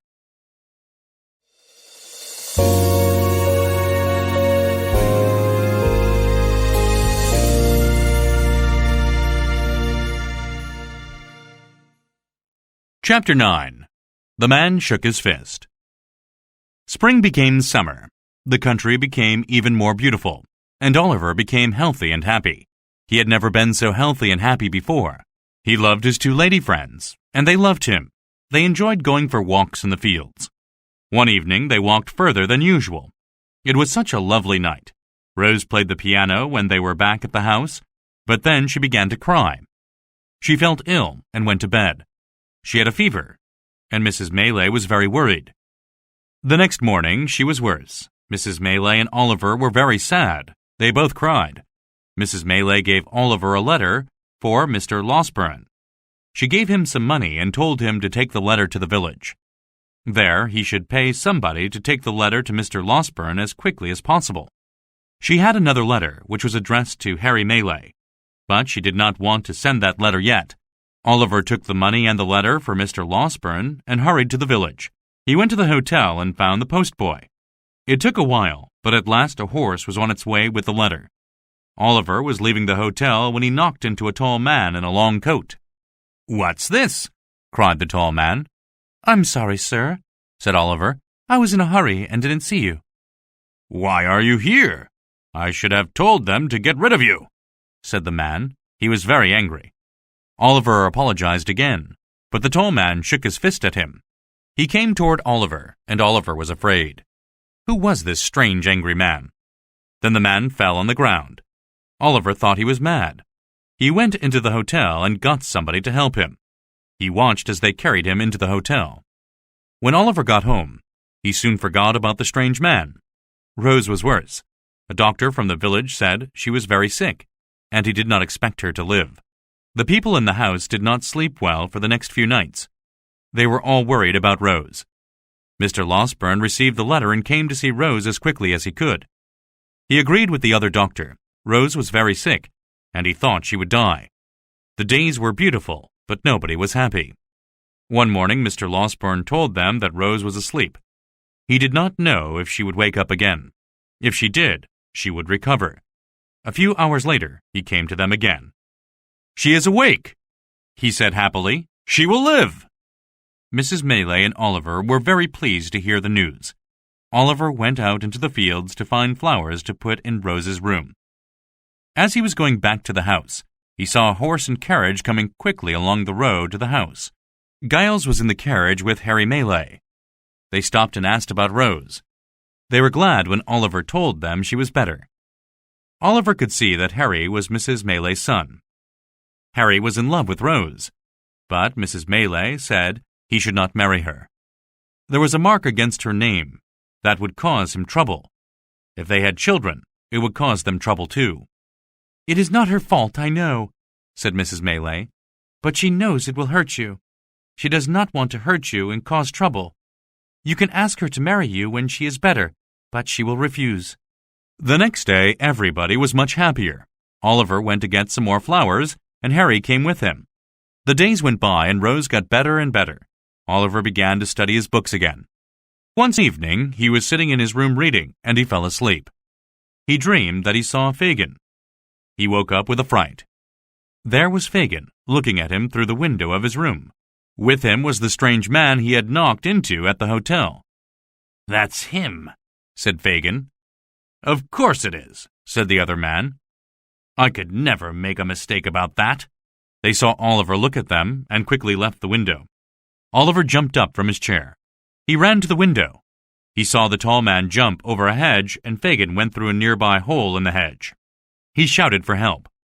"I saw Fagin," he said when Harry and Giles arrived. "He was looking at me through the window, and I saw the strange man I knocked into at the hotel. They were together." They began to search for the two men. They looked everywhere, but they couldn't find them. Oliver showed them where he saw the tall man jump over the hedge and where Fagin had gone through a hole. There were no footprints in the wet ground. They looked in the ditches. They looked behind all the trees near the house. They ran through the garden. There was nothing to see. Giles went to the village. He described Fagin and the tall man to the people there. Nobody had seen them. They searched until it was dark. They searched again the next day. They even went to the next village to ask about them there. They found nothing. "It must have been a dream, Oliver," said Harry. "No, I'm sure I saw them," replied Oliver. A few days later, Harry Maylay talked to Rose. He told her that he loved her and wanted to marry her. She loved him too, although she did not tell him that, but she refused to marry him. "You will be an important man one day," she said, "and I cannot be your wife. I cannot have your children. People will remember that nobody knows who my mother and father are. It will stop you from being everything you could be. I do not want to stop you. I would be very unhappy. You would be very unhappy too. That's why I can never marry you." Harry tried to argue with her, but she would not change her mind. "If I was already less fortunate and no one cared about me," he said, "could you marry me then?" Rose did not want to answer this question. Harry said he would ask her again later. If she still refused then, he would not try to change her mind. Mr. Losberne was leaving the next day, and Harry decided to go with him. First, he made Oliver promise to write to him every 2 weeks. He wanted to know how Rose and his mother were. These letters would be a secret, he said. Oliver was very happy to help Harry. He promised to write. Everybody came to see the carriage leave. Harry and the doctor were in the carriage waving goodbye. They all watched the carriage move away from the house. They watched for a long time. Upstairs in her room, Rose sat at the window. She watched longer than anyone else.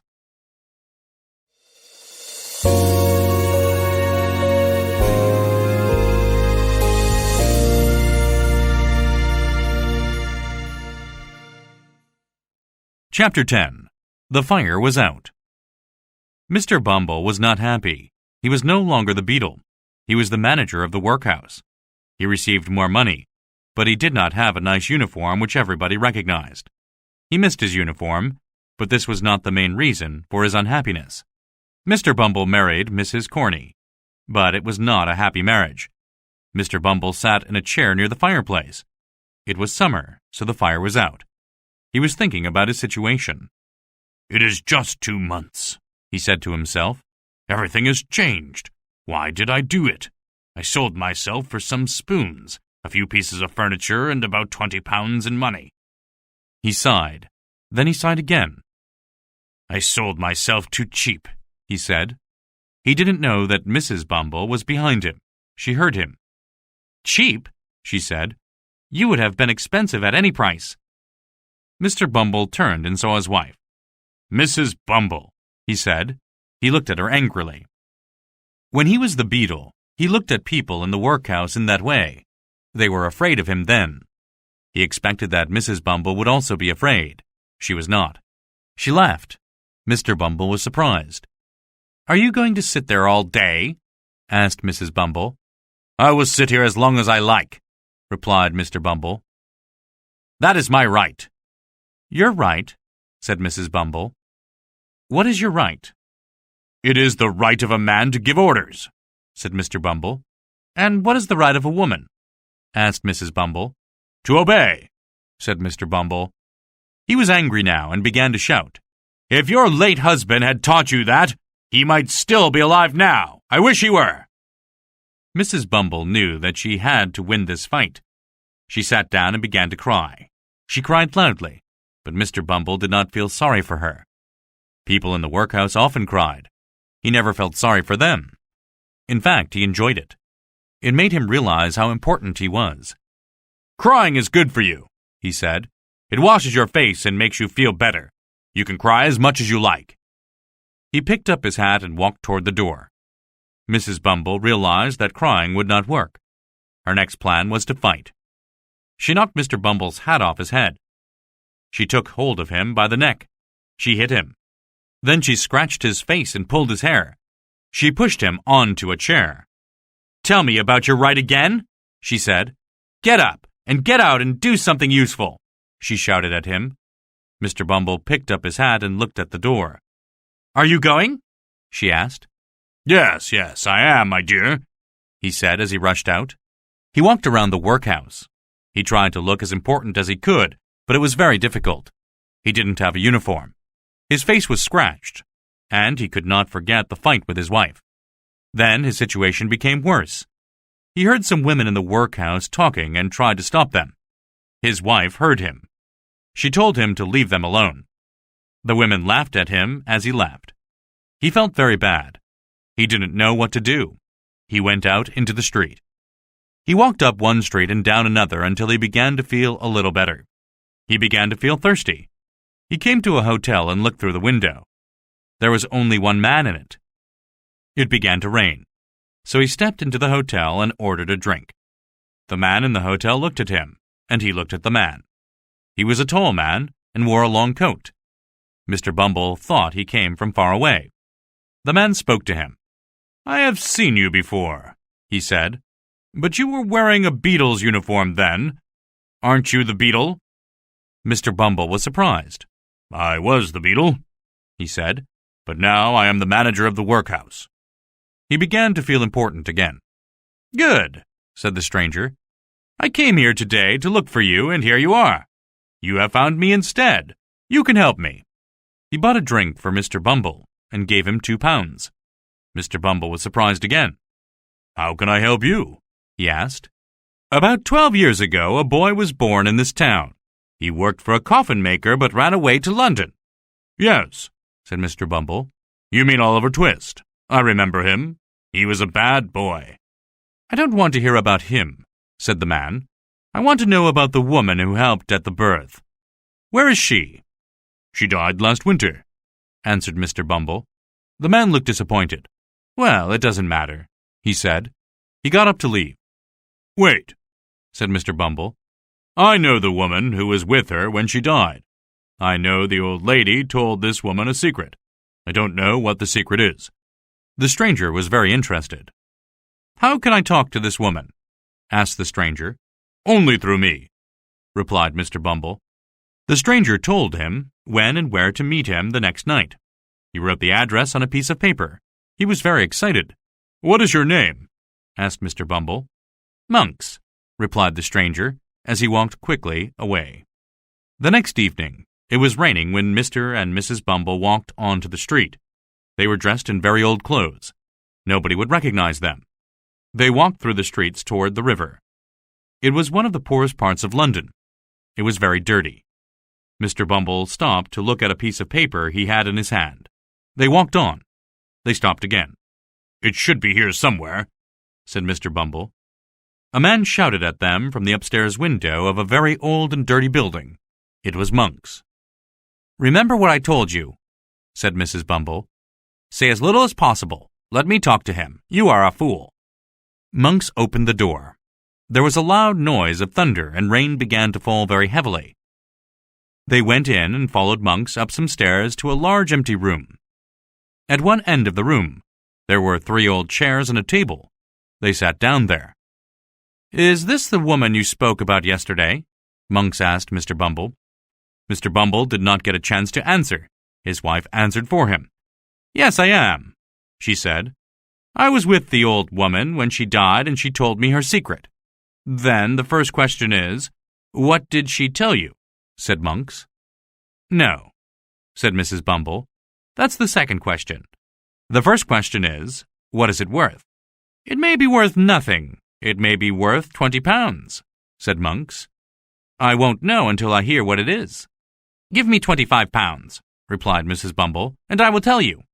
Monks was annoyed and tried to argue with her, but he finally agreed. He gave her the money.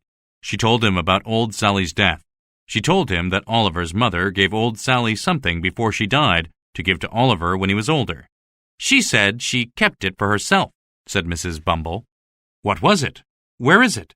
Did she tell you anything else?" asked Monks.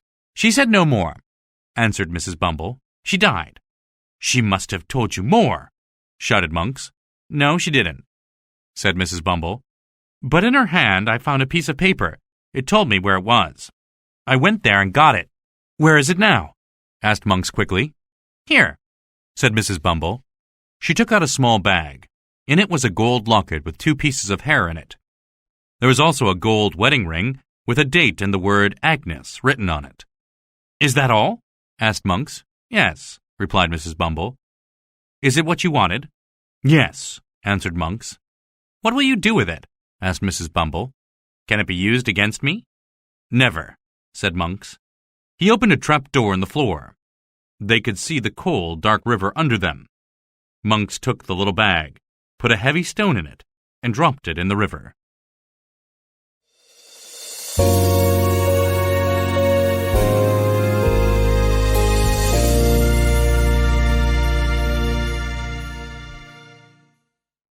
Chapter 11. How did you find me? Bill Sikes lay on a bed. He was sick. The room was small and poorly furnished. His white dog sat near him. It was thin and hungry. So was Sikes. Nancy sat near a window, mending his coat. Sikes was angry. "Help me get onto a chair," he ordered Nancy. "I feel as weak as water." Nancy helped him. He fell. He blamed Nancy and struck her.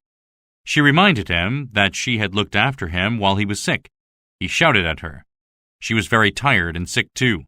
She fainted. Sikes didn't know what to do. He shouted at her again, but this didn't help. Fagin arrived with the Artful Dodger and Charlie Bates, and they helped him put Nancy on the bed. Then Sikes wanted to know why they were there. They had brought him some food. Sikes was thankful, but he wanted to know why Fagin had not come earlier. "I was away," said Fagin. "I couldn't help it." "Well, I must have some money tonight," said Sikes. Fagin said he had none with him. He promised to send the Artful Dodger with some. Sikes didn't trust the Artful Dodger, and said they should give the money to Nancy to bring to him. Fagin went home with the two boys, and Nancy and Sikes went back to sleep on the bed. When Fagin got home, he told the two boys to go out. He asked Nancy to wait while he went to another room to get some money. While she was waiting, Monks arrived and talked to Fagin for a while. Nancy listened at the door. Monks left, and Fagin gave Nancy some money. She went out and ran from the house. She was upset by what she heard at the door. She ran one way and then another. Finally, she ran back to Sikes and gave him the money. Sikes spent most of the next day eating and drinking. He did not take much notice of Nancy, who was still very upset. That night, however, he took more notice. He began to think that Nancy was sick, or that she was planning to do something. He questioned her, but she told him that everything was all right. She put something in his drink to make him sleep. As soon as he was asleep, she kissed him and ran from the room. She ran along the streets to West London. This was where the rich people lived. She went to a hotel near Hyde Park and asked to see Miss Maylie. At first, the hotel staff refused to let her in, but at last someone agreed to give Miss Maylie a message. They brought Nancy to a small room and asked her to wait. Rose came into the room and was very surprised to see Nancy. She had never seen her before, but was very friendly to her. Nancy told her what she had heard. She told Rose that she was the girl who had dragged Oliver away from Mr. Brownlow. Then she told her about Monks. Monks gave Fagin some money for getting Oliver back, and would give him more if Oliver became a thief. She heard Monks tell Fagin that Oliver was his younger brother. "Then Monks laughed," said Nancy. "He said that it is very strange that Oliver is in your house. He said you would love to know who he is." "How did you find me?" asked Rose. "Monks told Fagin where you were staying," replied Nancy. Rose was very surprised and wanted to help Nancy, but Nancy wanted to go back to Sikes. She tried to explain that she could not leave Sikes, but Rose could not understand this. "How will I find you if I need you?" asked Rose. "Promise me that you will come by yourself or with one other person. Promise me that no one will watch me or follow me." Rose promised. "Every Sunday night, I will walk on London Bridge between 11 o'clock and 12 o'clock, said Nancy, "if I am alive." Then she left, and Rose sat down to think about what Nancy had said. She thought about it all night and hardly slept. She decided not to tell the doctor, who was with them, because he would be too angry. He would try to do things immediately, without thinking about it first. She thought about asking Harry to come, but she decided that he might not want to see her. She was still thinking about this the next morning when Oliver came into her room. He was very excited and wanted to tell her something important. Oliver was walking in the street with Giles when he saw Mr. Brownlow. He was so surprised that he didn't know what to do. He wrote down the address of the house, and now he wanted to go there and see him. Rose knew what to do.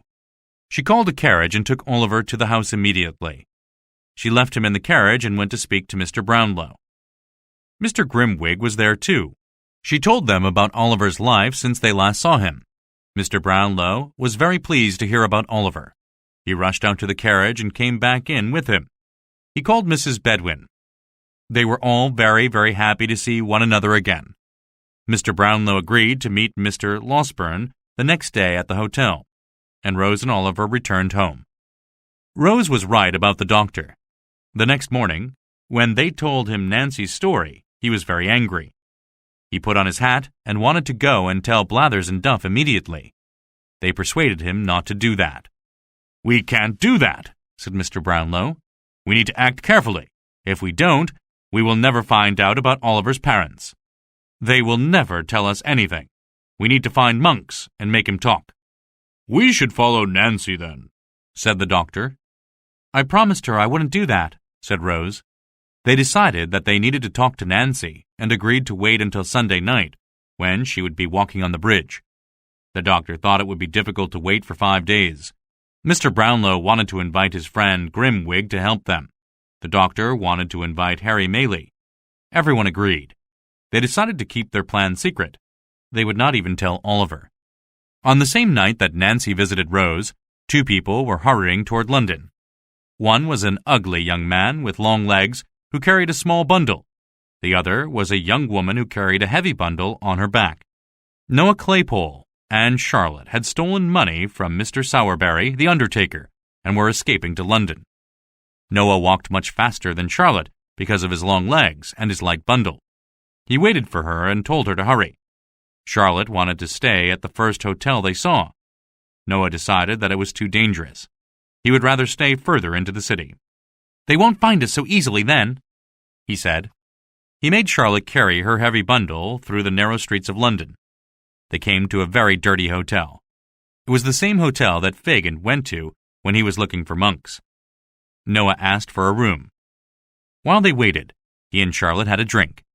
Noah talked to Charlotte about his plans. He thought he could be a good thief. There were many things to steal in London, he thought. He just needed to meet the right people to help him. He didn't know that a man was listening to every word he said. This man was Fagin. Fagin soon decided that he could use Noah and Charlotte. He spoke to them. Noah sent Charlotte upstairs with the bundles, while he talked to Fagin. He wanted some criminal work.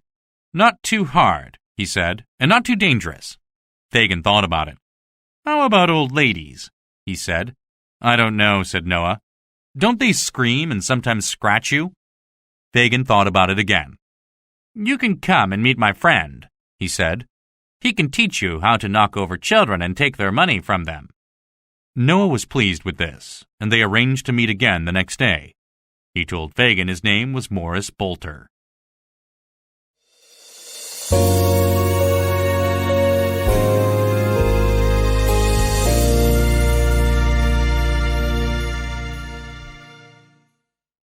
Chapter 12.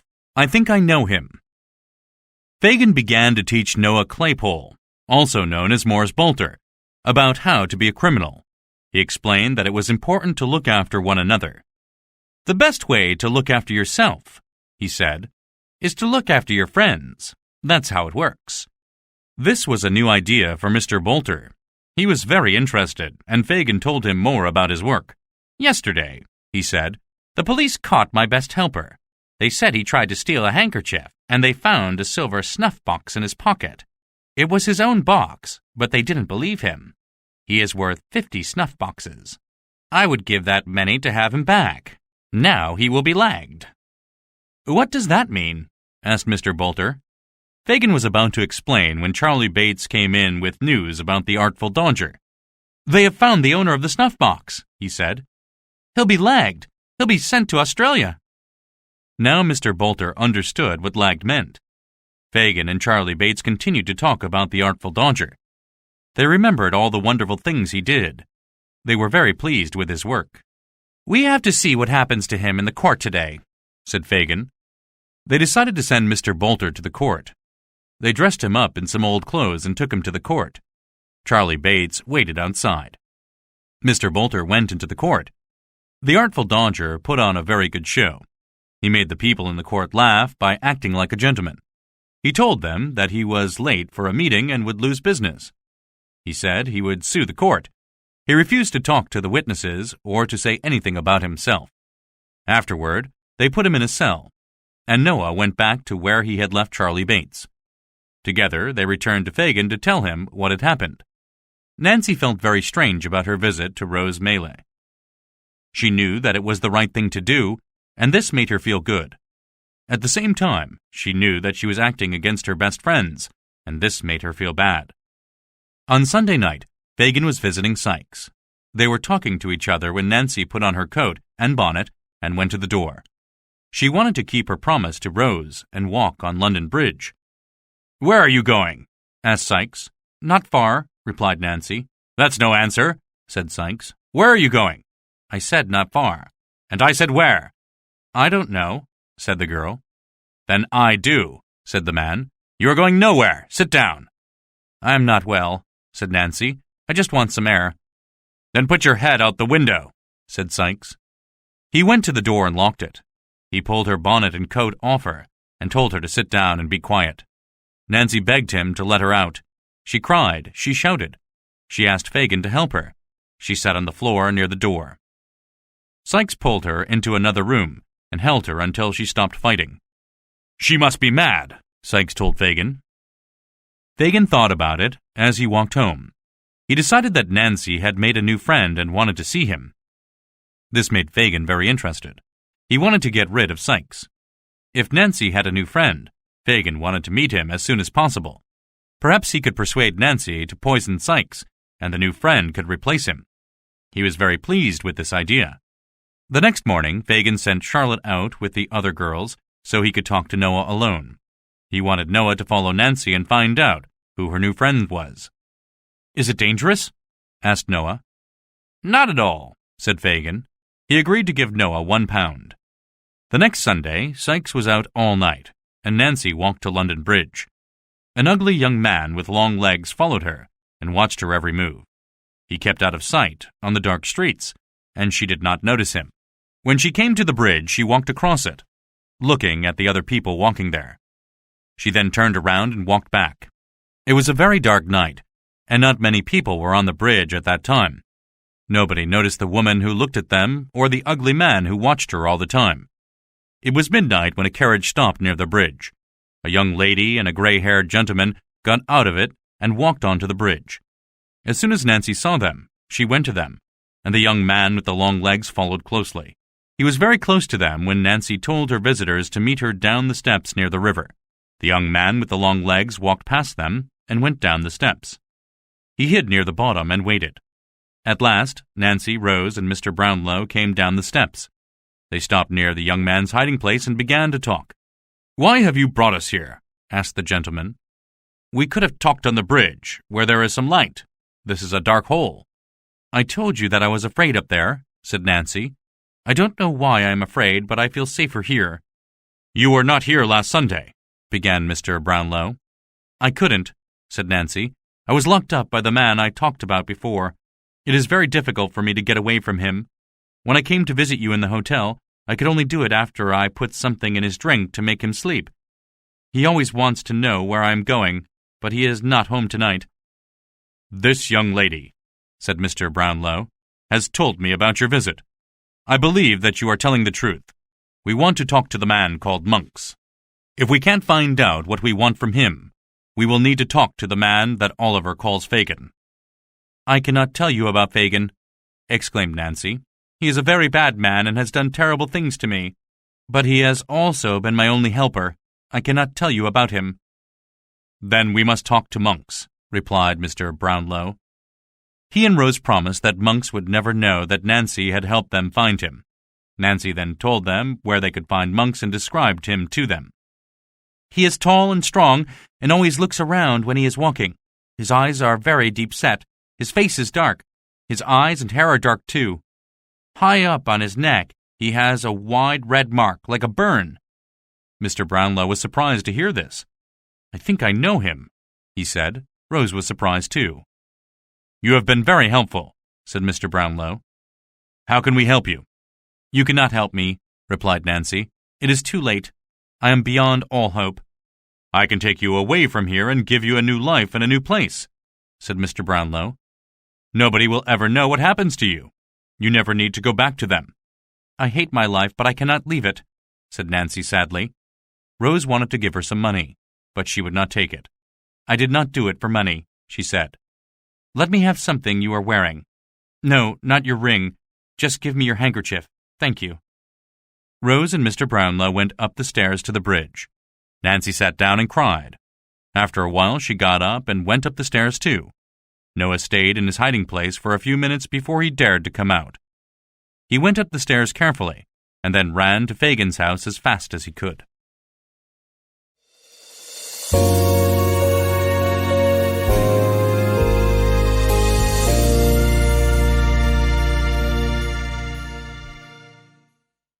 Chapter 13. Her Name is Always Remembered.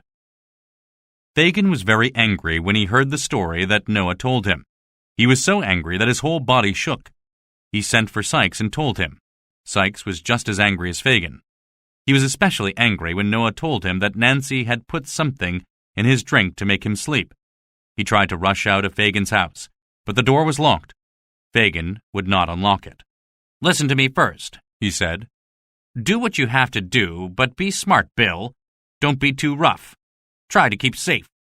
He unlocked the door and Sykes rushed out. He went straight to his room. Nancy was asleep. He woke her up and pulled her out of the bed. He told her that he knew about her visit to London Bridge. She cried. She begged him not to hurt her. He took his gun out of his pocket. He did not shoot her because he knew that people would hear the shot. He hit her face with the gun. She fell. Her face was bleeding. She used Rose Maylie's handkerchief to try and stop the blood. Sykes got a heavy piece of wood and struck her with it. Nancy moaned. He struck her again and again until she lay dead on the floor. He put a cloth over her body. There was a lot of blood. Even the dog had blood on its feet. He washed them. He burned the piece of wood in the fire. He took the dog and left the room, locking the door behind him. He didn't know what to do.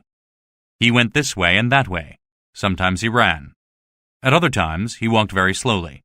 Then he ran again. He went around in circles. All the time he thought he could see Nancy's dead body and her eyes following him. Finally, at the end of a long day, he went to a village called Hatfield. There he went into a hotel, where he ate and drank and almost fell asleep in a chair. A man at the hotel noticed a stain on Sykes' hat. It was Nancy's blood. Sykes rushed out and ran down the street. He came to a post office and heard people talk about the terrible murder of a woman in London. He left Hatfield. He found a shed and tried to sleep there. The wind moaned through the trees. It sounded just like Nancy's moan when she died. He could not sleep. Then he heard men shouting. He rushed out of the shed. There was a fire, and men were trying to put it out. Sykes helped them. He worked harder than any of them. When the fire was out, he sat with the men and had breakfast with them. They began to talk about the murder. He hurried away again. He still didn't know what to do. He decided to go back to London. "I'll get some money from Fagin and go to France," he thought. He walked back toward the city.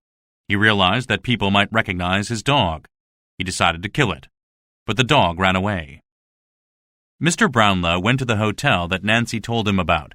He found Monks there and spoke to him. Monks was angry, but he was also afraid, so he agreed to talk in Mr. Brownlow's house. Mr. Brownlow and Monks knew each other. Mr. Brownlow was the best friend of Monk's father, and was going to marry his friend's sister, but she got sick and died. Monk's father and mother did not like each other and did not live together. Monks lived with his mother, who taught him to hate his father.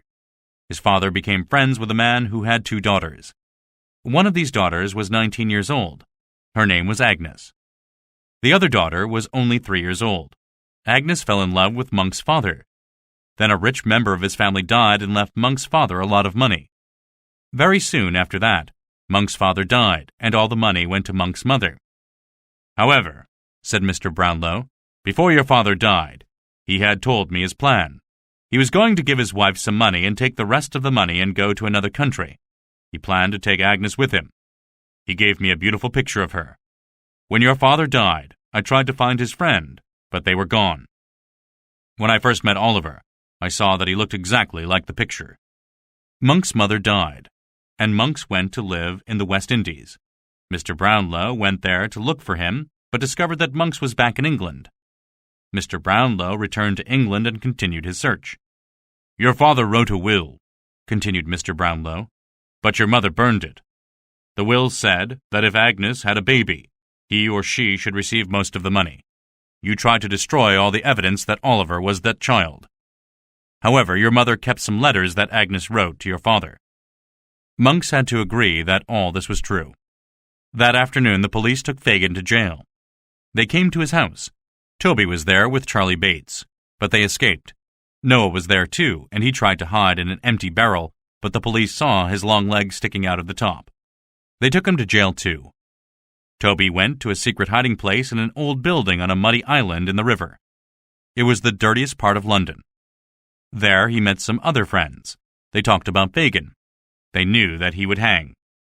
As they were thinking about this in silence, a white dog jumped in the window. It was Sykes's dog. It could not find anybody at the other hiding places, so it came to this one. Toby and his friends could not understand why the dog was alone. Where was Sykes? They gave the dog something to drink, and it went to sleep in a corner of the room. Some time later, somebody knocked on the door. At first, they thought it was Charlie Bates, but it was Sykes. He came in. He was shaking. He sat down. They all looked at each other. They heard another knock on the door. This time, it was Charlie Bates. He came in and was surprised to see Sykes. He was very angry with Sykes and began to shout, and then he hit him. Sykes tried to stop him, but Charlie Bates shouted louder and louder. Sykes put him in a different room and locked the door, but Charlie kept on shouting. "Help! Murderer! He's here!" he shouted from the window. Soon they could hear people coming across the old wooden bridge to the house. They heard another knock on the door. Then the people started to break the door. Sykes looked out of the window and saw that there were a lot of people outside. He got a long rope and went up onto the roof of the building. His plan was to lower himself to the river, where there was only mud, as the tide was out. The people saw him on the roof and shouted. Then the door broke, and all the people rushed to the other side of the house. Sykes put the rope around himself to go down to the mud. He fell. The rope slipped to his neck. It was not long enough to reach the ground, and Sykes died. His dog was on the roof with him. It jumped down onto Sykes's shoulders, but then fell onto the ground and broke its neck. 2 days after this, Oliver was in a carriage with Mrs. Maylie and Rose, Mrs. Bedwin, and the good doctor, Mr. Losberne. Mr. Brownlow was in another carriage behind them. They were going toward the workhouse where Oliver was born. Oliver saw the house where Dick lived and said he wanted to make Dick happy. Rose agreed. They went past Mr. Sowerberry's shop and the workhouse. They came to a hotel and went in. Mr. Grimwig was there. Dinner was ready for them. After dinner, the gentlemen had a meeting. Finally, they came into the room where Oliver and Rose were. They brought Monks with them. Oliver was surprised and afraid when he recognized him. Mr. Brownlow told Oliver that Monks was his half-brother. Their father was Edwin Leaford, who was Mr. Brownlow's good friend. Oliver's mother was Agnes Fleming, the beautiful daughter of Edwin's friend. Agnes's father passed away soon after Agnes died. Somebody in the village looked after Agnes's sister. A lady saw her and liked her. She took her home and brought her up. That lady was Miss Maylie, and Agnes's sister was none other than Rose. This meant that Rose was in fact Oliver's aunt. A few hours later, Harry Maylie arrived. He told Rose that he had decided to become an ordinary person and work in the church. This meant that Rose could marry him, and she agreed to be his wife. The only sad news that day was that Dick had died. Fagin sat in a cell waiting to be hanged. It was dark and cold in the jail, but he did not seem to care. He thought about all the other people who had sat in this cell waiting to be hanged. He thought about his boys. Some of them had sat here too. It was the night before the hanging. Mr. Brownlow and Oliver came to visit him. They wanted to know about the letters that Monks had given him. Oliver was very frightened, but he was brave. Fagin whispered to him and told him where the letters were. Mr. Brownlow and Oliver left. The next day, Fagin was hanged. 3 months later, Harry and Rose were married. Mrs. Maylie went to live with them. Giles and Brittles lived there, too. Oliver agreed to let Monks have half the money left by their father. Monks went to live in America, where he soon wasted his money and died in jail. Mr. Brownlow made Oliver his son and went to live near Harry and Rose. Mr. Losberne stayed back in Chertsey for a while, but at last he came to live there too. He became friendly with Mr. Grimwig, and they often met up and talked. The police let Noah go free because he told them more about Fagin. Mr. and Mrs. Bumble lost their jobs at the workhouse, and finally ended up living in the workhouse because they became poor. Charlie Bates decided that being a criminal was a bad idea. He left London and found work on farms. In the church where Harry Maylie worked, there is still a sign with the name Agnes on it. There is no coffin there, but her name is always remembered.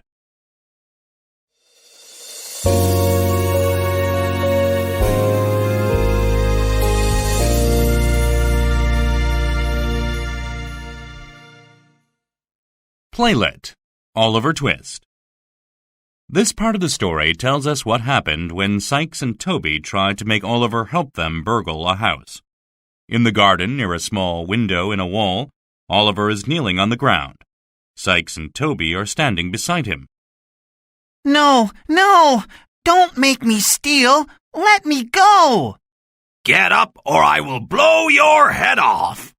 Don't be a fool, Sykes. You can't do that here. People will hear us. Toby puts his hand over Oliver's mouth while Sykes breaks open the small window. They push Oliver through the window. Now go to the front door and open it. Oliver starts to go to the front door. Come back. I heard something. Oliver turns around. Giles and Brittles appear at the door. Giles has a gun and shoots Oliver. He and Brittles are very afraid and run into the house. Oliver holds on to his left arm. Sykes grabs him and drags him back out of the window. Sykes and Toby run away, carrying Oliver. They're chasing us! Run! The two men drop Oliver and run away. It is the next morning, inside the house. Mrs. Maylie and Rose are sitting at a table having breakfast. Giles is waiting on them. On another part of the stage, Oliver is lying in a bed asleep. Giles, please pour some tea. Were you afraid last night, Aunt? No, Giles is a very good servant. I am sure he will keep us safe. Yes, that's true, but the gun made a loud noise. Could I have some milk, please, Giles? A fat man rushes into the room.